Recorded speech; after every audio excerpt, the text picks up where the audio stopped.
दर्शकहरू यतिखेर हामीसँग पुण्य गौतम हुनुहुन्छ र खास गरी आज हामी हिजो मात्रै जसरी उनले नेतृत्वको नेकपाको सरकारसँग भूमिगत नेपाल कम्युनिस्ट पार्टी नेकपा नेतृत्वक्रम विप्लव समूह बीच 3 बुँदे सहमति भएको छ र त्यो सहमतिलाई एक ढङ्गले हिजोको राष्ट्रिय सभागृहमा जसरी एउटा भव्य कार्यक्रम भयो त्यो सभाबाट सहमति आएको छ अथवा विगत 3 वर्षदेखि भूमिगत रहेका विप्लव हिजोबाट खुला राजनीतिमा आएका छन् अथवा शान्तिपूर्ण राजनीतिमा आएका छन् र 3 बुँदे सहमति पनि भएको छ। नेपाल सरकार केपी ओली नेतृत्वको नेपाल सरकार र विप्लव नेपाल कम्युनिस्ट पार्टी विप्लव नेतृत्वको नेकपा बीच 3 बुँदे सहमति पनि भएको छ। यो विषयलाई पुण्य गौतमले कसरी हेर्नु भएको छ यो समग्र समसामयिक राजनीतिक विषयमा हामी कुराकानी गर्छौँ र कुराकानी सुरु गर्नुभन्दा अगाडि म पुण्य गौतमलाई स्वागत गर्न चाहन्छु। पुण्य सर, यहाँलाई स्वागत छ। धेरै धेरै धन्यवाद जनकजी र तपाईहरु सम्पूर्ण मिडियाकर्मी साथीहरुलाई हार्दिक धन्यवाद दिँदै आभारी छु भन्न चाहन्छु। हजुर, तपाईले पनि विप्लव र सरकार बीचको सहमतिलाई नजिकबाट निहाल्नु भएको छ। तपाईलाई चाहिँ के लाग्छ यो सहमतिमा रहेका कुराहरूदेखि लिएर विप्लव एकाएक अलिकति भन्नु नै पर्दा जसरी प्रचण्ड माधव जो तपाईहरुकै समूह अथवा पार्टी भनौँ न उहाँहरूले पनि भन्दै आउनु भएको छ एकाएक रातारात ओलीले के गरे त्यस्तो के लड्डु अथवा आफूतिर तान्नको लागि के त्यस्तो जादु टुनामुना अथवा केही लगाए यस्तो अवस्थामा किनभने संसद विघटन भएपछि जुन राजनीतिक माहौल तातेको थियो र अदालतले सम्मानित सर्वोच्च अदालतले संसद विघटनलाई जसरी ओली नेतृत्वको कदमलाई बदर गरिदियो होइन, संसद पुनर्स्थापना भएको छ। यो बेला विप्लव शान्तिपूर्ण राजनीतिमा आउनुको कुनै अर्थ महत्त्व के होला? बहसको श्रीगणेश हुँदाहुँदै म विप्लवजी शान्तिपूर्ण तरिकाबाट समाज रूपान्तरण हुनुपर्छ भनेर मूलधारमा आउनु भएको घोषणा गर्नु भएकोमा उहाँलाई म हार्दिक धन्यवाद र बधाई दिन चाहन्छु, हार्टली वेलकम गर्न चाहन्छु। र उहाँको जुन अहिले निर्णय गर्नुभएको छ उहाँले आफ्नो पार्टीको तर्फबाट जुन ढङ्गको निर्णय गर्नुभएको छ त्यसको निम्ति विप्लवजी तपाईँलाई धेरै धेरै बधाई स्वागत। अनि प्रधानमन्त्रीज्यूको महिमा त म यही भनिरहनु पर्दैन, अपरम्पारै छ। चतुष्मुख ब्रह्माले पनि अथवा हजारौँ हजार जिब्रा भएका श्रेष्ठले पनि प्रधानमन्त्रीज्यूले के चमत्कार गरिदिनुहुन्छ एकै झड्कामा भन्न सक्दैनन्। त्यसकारण प्रधानमन्त्रीज्यू कति भाग्यमानी हुनुहुन्छ भने यसभन्दा अगाडि सोमप्रसाद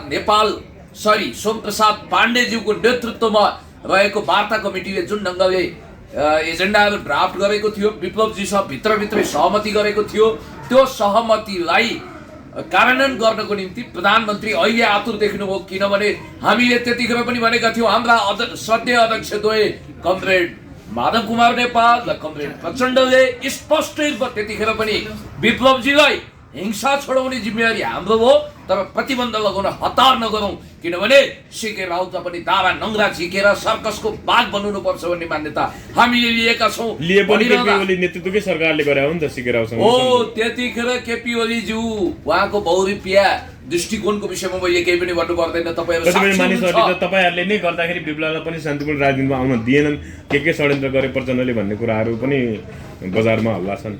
ए बाबा, यो हल्ला भनेको उही पुण्य गौतम कहिल्यै पिउँदैन, चिया मात्रै पिउँछ, तर पनि जाड रक्सी चुरोट बिडी खैनी सुपारी पान गाजा भाङबाट पूर्णतया मुक्त पुण्य गौतम पनि पिउँछ है पिउँछ, मदिरै पिउँछ भने जस्तै हो। हामीले गरेको हामीले लङ्का जलायौँ, पगरी गुत्न ढेडुहरू आए, कुनै गुनासो छैन। र प्रधानमन्त्रीज्यूले जसरी हिजो एकीकृत रहँदाखेरिको नेकपा अहिले पनि आधिकारिक रूपमा कानुनी रूपमा फुटेको छैन हो, हिजो सोमप्रसाद पाण्डेजीको नेतृत्वमा रहेको वार्ता कमिटीले गरेका एक्सरसाइजलाई अन्तिम स्वरूप दिनु हो र त्यो श्रेय चाहिँ राजन भट्टराईजीहरूले अनि दीपक चलाउनेहरूले लिनु हो र त्यस बापत म खुसी छु, हामी खुसी छौँ, त्यसलाई स्वागत गर्नुपर्छ।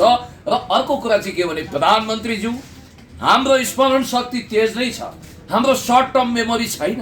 आजभन्दा झन्डै 2 वर्ष अगाडि त्यही राष्ट्रिय सभागृहमा तपाईँले के भन्नुभएको थियो भने सिके राउतलाई ठुलो तपस्वीको रूपमा देखाएर एकदम प्रशंसा महिमा मण्डित गरेर तपाईँले भन्नुभएको थियो नेपाल कम्युनिस्ट पार्टीको नामै बदनाम गर्ने कुन्नी के जाति विप्लवहरू पनि छन् भनेर भन्नुभएको आज पनि भिडियोहरू छ त्यतिखेर हामीले त्यस विषयमा बोलेका थियौँ र आज प्रधानमन्त्रीज्यूले जुन ढङ्गको बोधिसत्व प्राप्त गर्नुभयो विप्लवजीले पनि प्राप्त गर्नुभयो मलाई खुसी केमा लाग्यो भने कमरेड विप्लव तपाईले आफ्ना अखबारहरूमा इन्टरभ्यू दिनुहुन्थ्यो तपाईका बुलन्द स्पिचहरू आउँथे आज पनि तपाईले भाइरल भएको त्यो स्पिचमा एकचोटि तपाईले आफैले आफ्नो कुराहरू सुनिदिनुस् त त्यहाँ तपाईले भन्नुभएको छ कमरेड प्रचण्डले 2051 सालमा नेपाल कम्युनिस्ट पार्टी माओवादी स्थापना गरिसकेपछि महामन्त्रीको हैसियतले दस्तावेज लेख्नुभयो त्यहाँ कमरेड प्रचण्डले के लेख्नु भएको छ भने एकचोटि बन्दुक उठाइसकेपछि जनवादी गणतन्त्र प्राप्त नभएसम्म यी बन्दुकहरू बिसाइने छैन हो यहीँनिर धोखाधडी भयो भनेर तपाईले त्यही पोइन्टसम्म आएर के भन्नुभएको थियो भने हामी अब एकीकृत जनक्रान्तिको पक्षमा अगाडि बढिरहँदा बन्दुकहरू उठे हतियार उठ्छन् र जबसम्म समाजवाद प्राप्त हुँदैन तबसम्म हामी हतियारहरू बिसाउँदैनौँ गद्दारी गर्दैनौँ भन्नुभएको छ विप्लवजी आज बन्दुक त कता कता बिसाइयो नि त यसको विषयमा तपाईँ के भन्नुहुन्छ अनि यत्रो रगतको मूल्य फेरि हामी कहाँ चुकाउँदैछौँ आखिर यो 3 वर्ष राष्ट्रको अमूल्य समय कसरी खेर गयो किनभने हामीले यो बीचमा जसरी विप्लवले जे मागहरू अथवा जनतालाई भन्ने गर्थे ती मागहरू यो सहमतिको बुदामा केही पनि कता पनि पुग्ने लक्ष्य देखिएन हैन त केही लागेन तपाईलाई के सहमति भएर चाहिँ तपाईको विचारमा होइन शान्तिपूर्ण राजनीतिमा आउँछु भन्नु त भनेपछि लक्ष्य त केही पनि रहेनछ उनको समाजवाद जनवाद अथवा जनवादी गणतन्त्र स्थापना गर्ने लगायत केही त्यो कम्युनिस्टको आधारभूत सिद्धान्तहरू हुन्छ अन्तिम लक्ष्य त्यो केही पनि देखिएन हैन त महाकवि देवकोटा भौतिकवादी हुनुहुन्थ्यो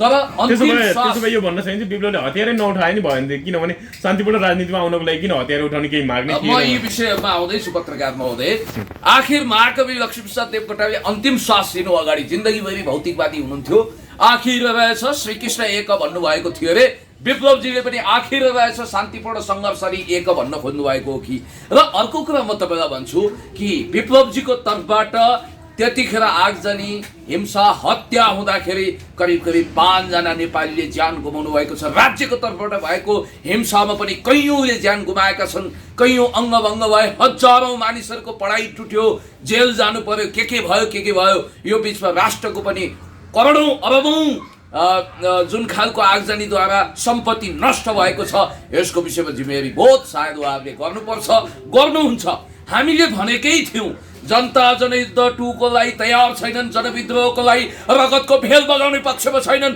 रक्तरञ्जित परिवेशमा स्वागत गर्न नेपाली जनता तयार छैनन् देशलाई रुहान्डामा बदल्ने यो कुरा हुनै सक्दैन त्यसकारण हामीले भनेका थियौँ कि अब जनताहरू ब्यालेट बक्सबाट समाजवाद ल्याउनुपर्छ भन्ने ह्युगो चावेजवादी मान्यतामा जान सक्छन् मार्क्सवादको सृजनात्मक प्रयोग भनेको अब माओ त्से-तुङले भन्नुभएको छ नि खुट्टाको नाप अनुसार जुत्ता खोज्ने हो जुत्ता अलि एक हिसाबले सानो आयो त्यसकारण खुट्टो काट्ने होइन नि त त्यस कारणले गर्दाखेरि सृजनात्मक मार्क्सवाद मेड इन नेपाल छविको हुनुपर्छ जहाँसम्म कुरा के छ भने विप्लवजी तपाईले जुन ढङ्गको सैद्धान्तिक प्रागमा डगमा अपनाउनु भएको थियो कठपुतलावादी चिन्तनमा ओतप्रोत हुनुहुन्थ्यो अहिले तपाईले जे बुझ्नु भएको छ यदि सही सत्य र इमान्दारिताका साथ बुझ्नु भएको भए फेरि यो कुरा ठिक छ अब मैले फेरि विप्लवजी तपाईहरु त रक्तपात मचाइरहनु पर्ने रगतको होली खेल्नु पर्ने कहाँ यहाँ आएको शान्तिपूर्ण सङ्घर्षमा भन्नु हुँदैन उहाँहरू आउनु भएको छ वेलकम गर्नुपर्छ तर एउटा लाख रुपैयाँको विचारमा कुन उद्देश्यले उहाँले हिंसात्मक आन्दोलन गर्नु भएको छ ओ कुरोको झिलिगाठी यही पहिलाउनु पर्छ मान्छेहरू तपाईलाई थाहा पनि होला उहाँहरुको प्रवक्ता जो हजुर खड्गबहादुर प्रकाण्डजी हुनुहुन्छ उहाँले एउटा अन्तर्वार्ता एउटा सञ्चार माध्यम अन्तर्वार्ता काण्ड बिनाको प्रकाण्ड सरकारमा जाने बलियो सम्भावना छ भन्नुभएको छ सहमतिमा त मन्त्रालयका कुराहरू आएन कतै 1-2 दिनमा यसो सरकारमा जाने त होइन अब कुरा यस्तो छ जस्तो मैले गाएर फेरि यो सरकारको टुङ्गै छैन फेरि अब भोलि 23 गते आउँदैछ भोलि कसरी संसदको बैठक पनि बस्दैछ यो संसदको पहिलो बैठक कतै भोलि यो परिस्थितिरै यो सरकार बिदा हुने स्थिति आता आउने होइन त्यसमा उहाँहरूलाई समस्या छैन किनभने अब नयाँ बन्ने सरकारले पनि यो 3 बुँदे सहमतिको ओनरसिप लिन्छ यदि उहाँहरू इमान्दार हुनुभयो भने विप्लवजीलाई अब उहाँहरूकै कार्यकर्ताले प्रश्न सोध्न सक्नुहुन्छ तपाईँ एकछिन ध्यान दिएर सुन्नु होला लिसन केयरफुली रेजिस डेब्रे अथवा फुकोवादी चिन्तन पनि भन्छ त्यसलाई रेजिस डेब्रे चे गुएभारा ह्युगो चावेज फिडेल क्यास्ट्रो सबैको सार संक्षेप ल्याउँदाखेरि तपाईँले एउटा कुरा के बुझ्नुहुन्छ भने क्वाटी जस्तो सिद्धान्त बनाउनु उहाँले खोज्नु भएको थियो। उहाँ माओवाद अथवा डगमेटिक हिसाबले कम्युनिजम भन्दा पनि अलिकति फरक किसिमले विप्लवजीले सोचिरहेको मलाई अनुभूति भएको थियो। विप्लवजी, अब तपाईँका कार्यकर्ताले सोध्दैछन् अब हामीले के हतियार पिसाउनु पर्ने, यो धोका होइन भनेर सोध्यो भने त्यसको जवाब के? अथवा त्यो हतियार उठाएको 2-4 मन्त्रालय पाउनुलाई मात्रै थियो त भन्ने पनि कुरा हो। यस, रगतसँग साटिएका हतियारहरू बुझाउनु पर्ने हो, थन्काउनु पर्ने हो भन्ने पनि होला। तर म के भन्न चाहन्छु भने अब भावुक कविताहरू वाचन गरेर हुँदैन। मलाई जहाँसम्म लाग्छ 2065 सालको जनआन्दोलनपछि, 63 को आन्दोलनपछि तपाईँलाई थाहा छ नि, ज्यापाल सार्थ नोबेल पुरस्कार विजेता अस्तित्ववादी दार्शनिक, उहाँले के भन्नुभएको थियो? Honesty is best policy. सबैभन्दा राम्रो पोलिसी भनेकै इमान्दारिता हो। कमसे कम कमरेड प्रचण्ड, हाम्रा सत्य अध्यक्ष कमरेड प्रचण्डले त्यतिखेर कम्प्रिहेन्सिभ पिस एकर्ड गरेर सदाको लागि हिंसा छोडेको घोषणा गर्नुभएको छ। त्यसो त जनता कमरेड मदन भण्डारीले पनि भन्नुभएको छ, अन्तिम वर्गीय सङ्घर्षमा त हामीले तामा तुलसी भाकेका छैनौँ, किरिया कसम खाएका छैनौँ, हतियारहरू नारायणीमा लगेर बगाएका छैनौँ, अन्तिम महाभारत हुन पनि सक्छ भनेर भन्नुभएको थियो। त्यो बेग्लै प्रसङ्ग हो। जनता जागरुक भइसकेपछि त्यो कुरा हुन पनि सक्छ। अनि अर्को कुरा म तपाईँलाई भन्न चाहन्छु, कमसे कम त्यतिखेर त बृहत शान्ति सम्झौता गरियो, सेना शिविरमा राखियो, हतियार क्यान्टोनमेन्टमा। अहिले मलाई ताजुब लाग्छ, आश्चर्य लाग्छ, अचम्म लाग्छ, विप्लवजी र उहाँको कार्यकर्ताले भनिरहनु भएको छ कहाँ छ र हामीसँग हतियार सेनै छैन। तर उहाँहरूको रातो अखबार अथवा रातो पत्रिका यस्तै केमा मैले पढेको थिएँ, उहाँहरूले भन्नुभएको छ हामीसँग 9वटा डिभिजनहरू छन्, सरी 9वटा ब्रिगेडहरू छन्। यसको मतलब 3वटा उहाँहरूसँग के छ? डिभिजन छ। 3 ब्रिगेड इक्वल टु 1 डिभिजन हुन्छ। यसको मतलब उहाँहरूले दाबी गरे अनुसार हजारौं हजार लाल सेना जनसेनाहरू उहाँको कम्ब्याट ड्रेस लगाएका साथीहरू हुनुहुन्छ, पिटी परेड खेल्दै हुनुहुन्छ। उहाँ सार्वजनिक हुँदा पनि उहाँकै सेना मार्फत यता आउनु हो भन्ने कुरा थियो। सही कुरो। र हतियार त छँदै छैन भन्नुभयो। अब कुटो कोदालो त हामी कहाँ पनि छ, खुकुरी सुकुरी कर्दहरू पनि छ, तर त्यो त हतियार होइन। त्यस कारणले गर्दाखेरि एउटा कुरा के हो, घरेलु हतियार, घरेलु हतियार होइन, भरुवा बन्दुक होइन, AK-47 हुनसक्छ, माउजर हुनसक्छ, पेस्तोल हुनसक्छ। उहाँहरू अनुभवी हुनुहुन्छ, उहाँहरूले घोषणै गर्नुभएको छ। अनि त्यसपछि हतियार बिनाका सेना त हुँदैनन्, कम्ब्याट लगाएर परेड खेलिरहेका छन्, सुरक्षाको कुरो पनि छ। तपाईँको आशय अलि बुझिएन के हो? मेरो आशय के हो? हतियार देखाएनन् भन्ने कता पोलिससँग हतियार लुका भन्न खोजेको? मेरो आशय के हो भने तपाईँहरू इमान्दारीपूर्वक आउनु पर्यो। जसरी हिजो बृहत शान्ति सम्झौता हुँदा हतियार र सेनाहरूको एउटा व्यवस्थापन भयो नि, यदि साँच्चै मनसा वाचा कर्मणा तपाईँहरू यही सिस्टमबाट हामी समाजवादतर्फ छलाङ हान्छौँ भन्ने थेसिसका साथ आउनु भएको हो भने तपाईहरुले हामीसँग यति हतियार छ अथवा सेना छ भन्ने कुरो इमानदारीपूर्वक स्वीकार्नु पर्यो र त्यही ढङ्गको नेगोसिएसन हुनु पर्यो।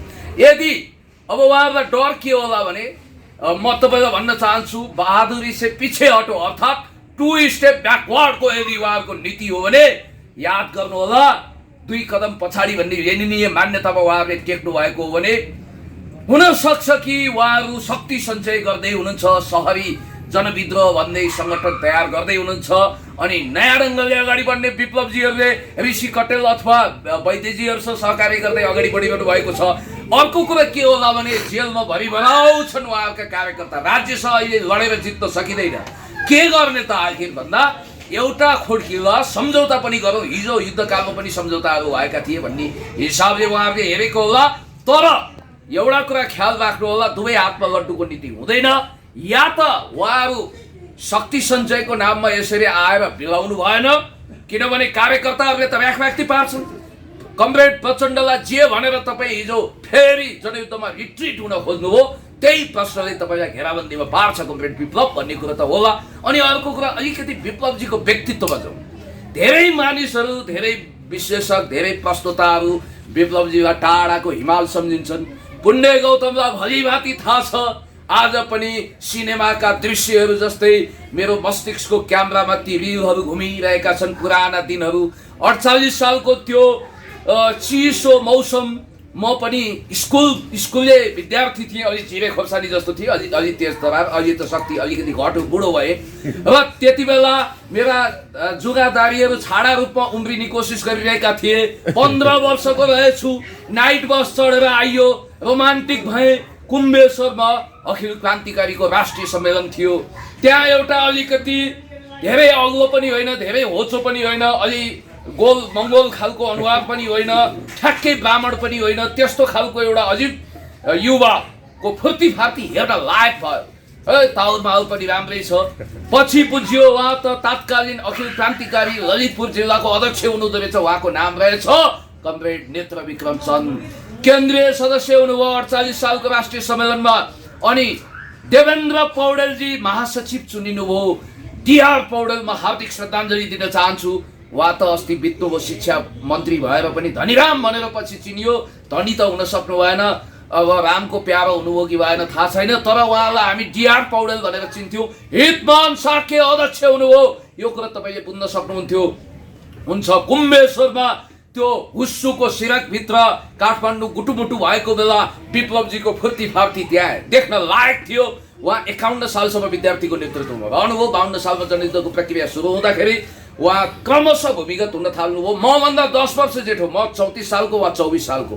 ल क्याम्पसमा IL सम्म राम्रै छ पढ्नुभयो उहाँले र मलाई आज पनि धमिलो सम्झना हुन्छ। ऊ त्यही छ त्रिचन्द्र क्याम्पस, टङ टङ घन्टी हान्छ। 3 बजेपछि कमरेड यान प्रसाद गौतमको त्यहाँ एउटा छुट्टै अड्डा जम्थ्यो। यान प्रसाद गौतम आलोक यदि बाँचेको भए जननेता कमरेड मनन भण्डारी पछि सबैभन्दा उत्कृष्ट वक्ताको पदवी उनले पाउन सक्थे। कमरेड प्रचण्ड समेत मन्त्रमुग्ध हुनुहुन्थ्यो। अनि त्यसपछि यान प्रसाद गौतम अहिले म जसरी बसेँ त्यसै गरी बस्नुहुन्थ्यो। अनि वरिपरि हाम्रा जनार्दन शर्मा, प्रभाकरजी, लेखराजजी, रातो कपाल थिए र त्यतिखेर उहाँको। अनि त्यसपछि यिनै विप्लवहरू। अनि तेस्रो घेरामा चाहिँ यसो हामी हुन्थ्यौँ, यसो अनुहार चाहिँ मेरो देखियोस् भन्ने मेरो पनि चाहना हुन्थ्यो। अब युट्युबले त खिच्दैन, त्यो क्यामेराहरू थिएनन्। तैपनि एउटा दुईटामा दुर्लभ क्यामेरामा म पनि समेटिएको रहेछु, स्टिल क्यामेरामा। अहिले त्यो यसो रुद्रघन्टी मात्रै क्लिक्क भएको त्यो दुब्लो पातलो मान्छे, सायद प्रभाकरजी पछिको दुब्लो मान्छे मै थिएँ होला। र प्रभाकरजी हामीलाई ठट्टा गरिन्थ्यो। उहाँ पनि गौतम, यी दुई गौतमलाई ठुलो हावा बङ्गालको खाडीबाट आयो भने उडाइदिन्छ, 1-1 किलोको ढुङ्गा राख्नुपर्छ भनेर भनिन्थ्यो। र प्रभाकरजीले कोट लगाउनुहुन्थ्यो। कोट उहाँले लगाउनु भएको छ कि ह्याङ्गरमा झुन्डाएको ठेगान हुँदैन भनेर त्यहाँ रमाइलो ठट्टा पनि चल्थ्यो। त्यस कारणले गर्दाखेरि अब जनयुद्ध कालमा के भयो भने उहाँको एकपछि अर्को तरक्की हुँदै गयो। मैले 50, 51, 52 सालको कुरा तपाईँलाई सुनाएँ। अनि आधार इलाकामा जानुभयो, उहाँको व्यक्तित्व टक्कर कोसँग भयो? वर्षमान पुन अनन्तसँग भयो, जनार्दन शर्मा प्रभाकरसँग भयो, पासाङसँग भयो। तर कमरेड विप्लव साह्रै महत्त्वकांक्षी, उहाँलाई फर्स्ट म्यान हुने सोख थियो। शान्ति प्रक्रियापछि उहाँ सचिवसम्म हुनुभयो तत्कालीन नेकपा माओवादी केन्द्रको। र त्यसपछि पार्टी स्प्लिट भयो, विभाजित भइसकेपछि उहाँको चाहना रहेछ कमरेड मोहन वैद्यलाई संरक्षक घोषणा गरेर रामबहादुर थापालाई नाम मात्रको सेरेमोनियल अध्यक्ष बन्ने, कार्यकारी महासचिव आफू बनेर नयाँ क्रान्तिको ज्वालामुखी, रक्त क्रान्तिको ज्वालामुखीमा भन्ने गीत गाउँदै हिँड्ने। अनि त्यो भइसकेपछि उहाँको त्यो इच्छा पुरा भएन। अनि उहाँ फेरि 71 सालमा पार्टी विभाजन गरेर 59 सालमा वैद्यजीहरू फुट्नुभयो। वैद्यजीबाट पनि 71 सालमा उहाँ फुटेर अन्तैतिर जानुभयो। अब रनमन डुल्नु भए पनि थलो किलोमै आउनु भएको छ। र 24 सालमा जन्मिएको विप्लवजी अध्ययनको हिसाबले एकाडेमिक क्वालिफिकेसनको ठुला डिग्री उहाँसँग खोज्नुभयो भने तपाईँ निराश हुने खतरा छ। उहाँको विद्वत्ता राम्रो छ, ज्ञानको पक्ष राम्रो छ। र मेरो आफ्नो अनुभवमा 9वटा मञ्चमा मैले सेयर गरेको रहेछु। पुरानो न्युजहरूको कटिङ हेरी, यो त्यतिखेर युट्युब थिएन। 9वटा मञ्चमा खुल्ला मञ्च लगायत 33 दलीय आन्दोलन हुँदा हामीले मञ्च सेयर गरेका रहेछौँ। बिङ नस्टाल्जिक अलिकति फ्ल्यासब्याकमा म गएँ। अमेरिकी तत्कालीन राष्ट्रपति जिम्मी कार्टर नेपाल आउँदा 33 दलीय आन्दोलनको तर्फबाट होटेल द्वारिकाजमा भेट्न जाँदा हाम्रो सहकार्य छँदै थियो, म पनि गएको थिएँ। र विप्लवजी उहाँले नेपाल बन्द गर्नु अगाडि हामीले 33 दलीय आन्दोलनको तर्फबाट हामीले चुनाव बहिष्कार गरेका थियौँ। म मणि थापाको सेकेन्ड इन कमान्डमा थिएँ। यतिसम्म भएको थियो कि अब विप्लवजी र हाम्रो पार्टी एकता गर्ने र म पनि कता पोलिट ठिकै ब्युरोमा छ, यो जाने थियो। पृष्ठभूमि र अलिकति इतिहास जस्तो भयो तपाईँले अलिकति हाम्रो कैयौं सन्दर्भ कप भने कालो विप्लवको चिया र सहमतिले के चना सङ्केत पनि गर्छ, खाएका छौँ अझै हामी यससँगै। विप्लवको अब राजनीतिक कार्यदिशा के होला, यो यही बेला ओलीसँग सहकार्य एक ढङ्गले सहकार्य नै हो यो सहमति भनेको। यो हिसाबले किन सहकार्य गर्न चाहेका होलान् के लाग्छ भन्ने हिसाबले हामी अलिकति बहस केन्द्रित गर्छौँ क्या। विप्लवजी आज अचानक जेल जानु हो, माफ गर्नु होला, जेल जानु हो भनेको उहाँ आफै हक्कडी लगाएर जेल गएको होइन कि आफ्नो जेलमा रहेका कमरेड हेमन्त प्रकाश ओलीजीमा भेट्न जानु भएछ। यो अप्ठ्यारो राजनीतिक परिस्थितिमा ओलीसँग सहकार्य अथवा वार्ता समझदारीमा आउनुको अर्थ के होला? होइन, यस्तो हो, यो उहाँहरूले सहमति गरेको भनेको राज्य पक्षसँग सरकारसँग हो, सरकारको नेतृत्व कमरेड प्रचण्डले यही गरेको बेला भए पनि हुनु चाहिँ कुनै यो संयोग मात्रै हो कि अथवा अन्य के होला? अब सिङ्गारी बाख्रो खोरबाट हराउँछ, जङ्गलमा चितुवा कराउँछ, त्यस्ता खालका संयोग पनि हुन सक्छ। यसलाई को इन्सिडेन्ट भन्दा माथि नमान्नुहोस्। तर मेरो भनेपछि विप्लव चाहिँ यो हिंसात्मक आन्दोलनबाट यो थाकेको प्रमाण हो, यो थाक्या हो, अब सक्दैन होला, अब बहुत शान्तिपूर्ण राजनीति नै गर्नु पर्यो भन्ने निष्कर्षमा पुग्यो अब दुईटा कुरा हो, सकिन्छ। शक्ति सञ्चय गर्न, थप एक्सर्साइज गर्न, थप हिंसा मचाउनको लागि पनि यो स्ट्राटेजिक गेम प्लान हुन सक्छ। नम्बर 1, तपाईँले यसलाई सजिलै नआक्नुहोस्। अर्को कुरो के छ भने इन्डो वेस्टले नेपालमा कसरी कसरत गरिरहेको छ विभिन्न शक्ति केन्द्रहरूलाई कसरी विप्लव पनि सक्रिय प्रयोग भए, विप्लव पनि प्रयोग म भए। त्यसो भन्दिनँ, किनभने इन्डो वेस्टले माइक्रो एन्ड म्याक्रो म्यानेजमेन्ट गर्न कुनै पनि कसर बाँकी राख्दैन। नजानेरै कहिलेकाहीँ बहकिन सक्छ मान्छे। र एउटा कुरा म याद गराउँछु, एउटा राम्रो उपलब्धि चाहिँ के भयो भने आजका मितिमा कुनै पनि कोब्रा, गोमन साप, नागराज, शेषनाग सबै समूहहरू ध्वस्त हुँदै सिकेर आउट हुँदै कमरेड विप्लवले पनि अझै हिंसात्मक एउटा गतिविधि जयकृष्ण गोइल भन्ने त छ नि, अझै छन् र छन् नि, ए उता दरभङ्गातिर उपचार अनि गराएर उनी चाहिँ छन् अझै। छन्। तर अब यसो हुन त यहाँ विस्फोट त हुन्छ हरेक तिहारमा, पटका पड्किन्छ, त्यस्तै पड्का सड्का पड्काएर बसेका होलान् उनी बमको नाममा। र अर्को कुरा अब म फिनिसिङ टच दिन्छु। कमरेड विप्लवले एउटा कुरा भन्नुभएको छ, उहाँ धेरै अनुभवी मान्छे हो, उहाँमा प्याम्पर्ड चाइल्डहुडनेस छ भनेर मैले भन्नु हुँदैन, त्यो बचकना हुन्छ, मभन्दा धेरै भोटो फटाउनु भएको। तर कमरेड विप्लव तपाईँ नेपाली कम्युनिस्ट आन्दोलनको एउटा तेज तरार जुझारु व्यक्तित्व हुनुहुन्छ। शिरमा कफन बाँधेर जमिनको रक्षाको निम्ति हामी अगाडि बढ्नुपर्छ भनेर मैले चाबेलमा भाषण गर्दा तपाईँले मलाई लगेर कालो चिया खुवाएर निकै तारिफ गर्नुभएको थियो। र तपाईँमा एउटा क्रान्तिकारी जोस छ, जाँगर छ, गीतकार पनि हो, कवि पनि हो तपाईँ। तर तपाईँले एउटा कुरा भनिरहनु भएको रहेछ, बालुवाटार गएर अब हामी रेफरेन्डममा जाउँ, यानि कि जनमत सङ्ग्रहमा जाउँ। जनमत भन्ने त शब्द प्रयोग गरिरहनु भएको छ। उहाँले के भन्नुभएको छ भने संसदीय प्रजातन्त्र या वैज्ञानिक समाजवाद, यसको विषयमा रेफरेन्डम गर्न सकिन्छ। कमरेड विप्लव, यहाँलाई थाहा छ कि अहिले जनमत सङ्ग्रहमा गइयो भने वैज्ञानिक समाजवाद विरुद्ध राष्ट्रिय अन्तर्राष्ट्रिय मोर्चाबन्दी हुनेछ। साम दाम दण्ड भेद नीति, साम दाम दण्ड भेद नीति सबै प्रयोग गरेर देशी विदेशी प्रतिक्रियावादी षड्यन्त्रकारीहरू एक ढिक्का भएर दक्षिणपन्थी प्रतिक्रियावादीहरू एक ठाउँमा उभिएर पुँजीवादलाई विजय गराउन बेर छैन। त्यसको निम्ति हामीले पुँजीवादलाई विजय विप्लवको गराउने बारेमा अहिले केही भन्न सकिन्न, उनी विभिन्न तरिकाले एउटा लक्ष्यका साथ यो सहमति गरेका पनि हुन सक्छन् भन्ने तपाईँको निष्कर्ष होइन, होइन? सुन्नु न, ठिकै छ, अब हामी कार्यक्रमको अन्त्यमा आइसकेका छौँ। यो पुँजीवादको मानौँ दुर्घटनावश विजय भयो भने पुँजीवाद लेजिटिमाइज हुने भयो नि त, नव उदारवाद। त्यसकारण यस्तो खालको दृष्टता गर्नु हुँदैन, किनभने भनेपछि विप्लवको अझै धेरै ठुलो उद्देश्य छ भन्ने लाग्यो तपाईँलाई? विप्लवजी महत्त्वकांक्षी हुनुहुन्छ, उहाँ नेपालको सत्तामा पुग्न चाहनुहुन्छ, उहाँको पार्टीमा पनि शिरोमणि बन्ने एउटा भनेपछि भोलि अहिले लक्ष्य छ। ओलीसँग सहमति गरे भोलि ओलीलाई नै पाखा लगाउने तरिकाको पनि एउटा उहाँको प्लान हुन सक्छ। यस्तो हुन सक्छ, राजनीतिमा पर्मानेन्ट इनिमी वा पर्मानेन्ट फ्रेन्ड हुँदैन भन्ने कुरा तपाईँलाई थाहा छ। स्थायी भनेपछि दुश्मन वा विप्लवले स्थायी मित्र पाखा हुँदैन। लगाउँछन् ओलीलाई पनि कुनै दिन। तर अब यस्तो हो, यहाँ चुहा बिल्लीको खेल चलेको छ, म्युजिकल चेयर चलेको छ। सबैभन्दा ठुलो कुरा चाहिँ के भने विप्लवजी शान्ति सम्झौतामा आउनु ठुलो कुरा। अब अलिकति सन्निकट समय भएको हिसाबले अब 23 गते भोलि होइन, हजुर, आइतबार बस्दैछ, संसद पुनर्स्थापना भएको पहिलो बैठक बस्दैछ।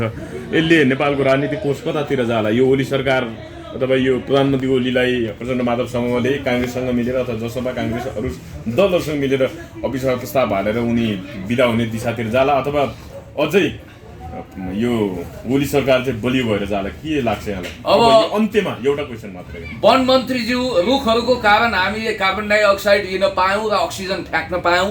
रुखले पनि अक्सिजन कार्बन डाइअक्साइड र अक्सिजनका कुरा त्यस्तै गोलमाल गरेर उहाँले बोल्नु भएको छ होइन जनताप्रति उत्तरदायी नभएको सरकार पनि भन्नुभएको छ उहाँले र कृष्ण गोपाल श्रेष्ठले त माइकल लालको ऐलान गर्नुभएको छ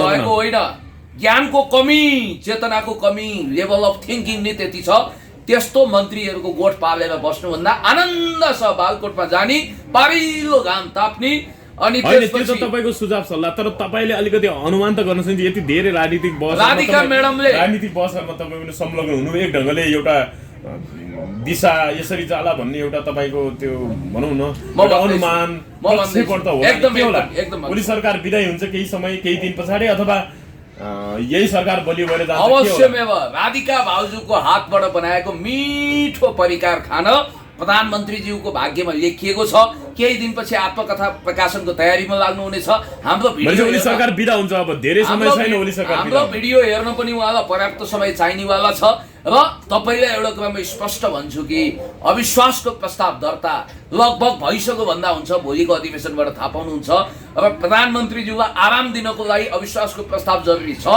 र उहाँ बालकोट जानुहुनेछ फरक के होला बालुवाटारबाट बालकोट जानुहुन्छ अनि कसरी हुन्छ त यो त अलिकति राजनीतिक रूपमा त अलिकति अप्ठ्यारै छ नि नेकपा विभाजन भइसकेका छन् कानुनी रूपमा पनि के होला कसो होला निर्वाचन आयोगले कहिले टुङ्गो देला भन्ने पनि अहिले अनिश्चितताको घेराबन्दीमा छ यही हिसाबले संसदीय दलको नेता केपी ओली छन् हुन त हिजोको त्यो विप्लव र ओली सरकार भन्नाले त्यो सहमति आउँदै गर्दा यता फेरि प्रचण्डलाई संसदीय दलको नेता